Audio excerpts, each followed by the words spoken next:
Hola people, and welcome to another YouTube episode of EyiyemiOlivia Chats. Today we're talking the ASUU strike, which started on the 14th of February 2022. I'm sure ASUU was hoping that they would have been able to resolve this issue 6 months down the line, but alas, they're no nearer the end of their strike as they have just extended it by 4 weeks. The president of ASUU, Professor Emmanuel hold on a minute while I check that name, Osadeke, who was speaking on an interview on Channels Television on Tuesday, said that the 2 weeks that the president of Nigeria, President Muhammadu Buhari, gave the education minister Adamu on the 19th of July had expired on the 2nd of August. And they were no nearer collecting their salaries than they were when they started the strike in February. According to the Minister of Labour and Employment, Chris Ngige, when the strike started on the 14th of February, that he decided in his personal capacity to speed things up by not having arbitration and instead doing voluntary conciliation.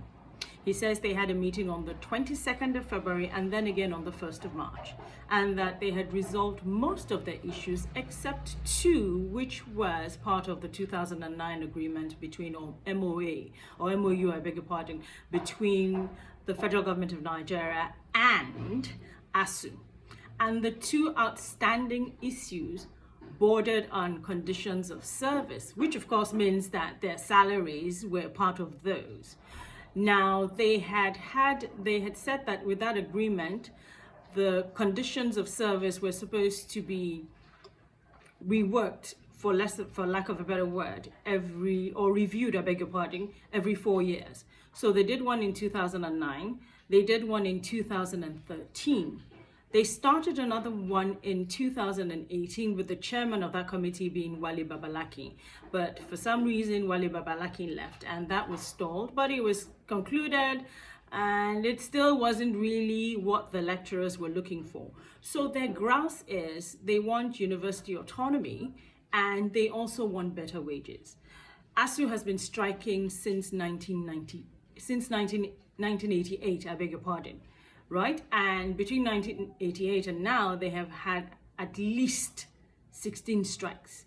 And majority of these strikes border on wages, which is their salaries, and better conditions of the facilities in the universities.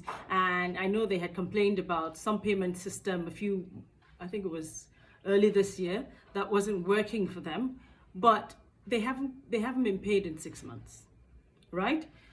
The budget allocated to education, the percentage of the budget, allocated to education. So let's give you a recap. In 2009, it was 7.25% of the whole budget. In 2012, it was 8.2%. The highest was in 2013 at 8.55%. In 2018, it was 7.03%. In 2021, it was 5.06%. And in 2022, it was 5.04%. I mean, how do we move an education sector forward with those amounts, those percentages? I'm sure it does not even cover anything. Now, the meetings that they had prior to this, and which was in 2009, when they had done the MOU with the government, they had asked for, the figure was 1.5 trillion naira, which was supposed to have been paid in 3 tranches between 2009 and 2011. But the government said that it was impossible to raise that amount. So of course that was already dead in the water, or dead on arrival, right? Then an NGO called Victims of Persecution in 2009 decided to draft a national interest education bill, which says that politicians, paraphrasing here, that politicians must not send any of their children or wives or wards abroad to school. Now, what this bill was meant to correct was save our educational system, patriotism to students so that we could be more patriotic with our universities, and we have great universities, yes?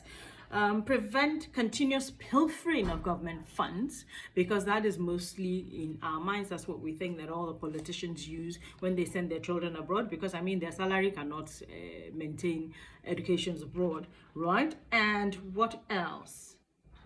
There was something else, but I don't think I noted that down. So here is where we are in 2022, right? ASUU has been on strike for 6 months. They have extended it by another 4 weeks. The president issuing an ultimatum to the Minister of Education on the 19th of July. I mean, with all due respect, sir, they've been on strike since February. And then it's July that, it's just hitting attention. It kind of shows, right, or seems to show that the government is not interested in education, right? And if Adamu had not done anything since February, what is going to make him do anything in July? And as we have seen and heard, if you go on to Channels Television, you'll be able to find the interview with Professor Emmanuel Osodeke, which happened on Tuesday, that's the 2nd of August. Nothing has been done. Nothing has been done. So the president issuing a directive didn't work, right? Is it unfair for ASUU to go on strike? A lot of people will say yes. But we forget that these are also parents, workers. For some of them, not all of them, for some of them, that is all that they do, right? And if you're all being owed salaries, and I've been there, right? I've worked in the media for years, and one of my first experiences was not being paid for 6 months. I was warned before I started the job, but I didn't believe that that was actually going to happen. And this was years ago, right? I still didn't get that 6-month salary. So you're threatening them and telling them that they're derailing the educational system, which of course they are. But then again, you're not looking at the root cause, which is their wages, which they need to survive. Because if they stay in school, what they're going to do, and I'm not saying this right, it's not right in any way, is tax the students. And that's not what they should be doing. Students already pay fees. How many federal government universities do we have that are derelict? How many paid or private universities do we have that are functioning? And that's because of the amount of fees that they pay. If it's a government university, then the government should make provisions, adequate provisions in the bill or in their budget to sustain the federal government universities. Right? I mean, it only makes sense, doesn't it? And then if that can't happen, then allow them to run their universities by themselves. Let them find investors.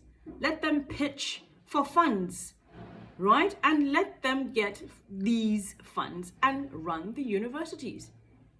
Let's have guidelines, right? And let's have consequences for actions not done. That is the only way that we're going to move forward. I can't remember, honestly, experiencing strikes while I was in school, and I was in school ages ago. But going by the data that I got today, where ASUU went on strike in 1988, I was in university. ASUU also went on strike in 1990, and they were proscribed by the Babangida administration twice. Once in 1988, and then once again in 1990. So the 1988 was the 7th of August, 1988. And in 1990, it was let me wear my glasses so that I'm not reading the thing that is not there.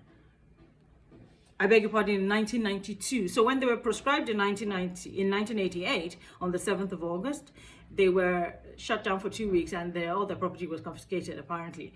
And then they were allowed back in 1990. But they were also proscribed again in 1992 on the 23rd of August. So I was in university in 1988, right? I can't remember it though, but so history is never wrong. So what's the way forward? I like the bill by the Virtuous, let me check that name out. The NGO, which prescribed the, where did I write that down? Victims of persecution, I beg your pardon, right? Where if you're running for political office, if you're holding political office, if you're in government, I would dare say and add, your children should school in all the federal government universities, right?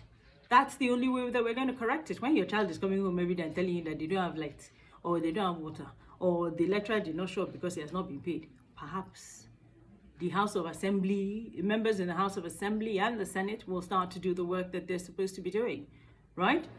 Also, the budget is, the percentage allocated to education in the budget is heartbreaking, to say the least. It can't achieve anything, right? So we need to increase the allocation. We also need to set guidelines for how the universities use these funds when they get them. We also need to increase the wages of the lecturers, right? Staff and non-staff.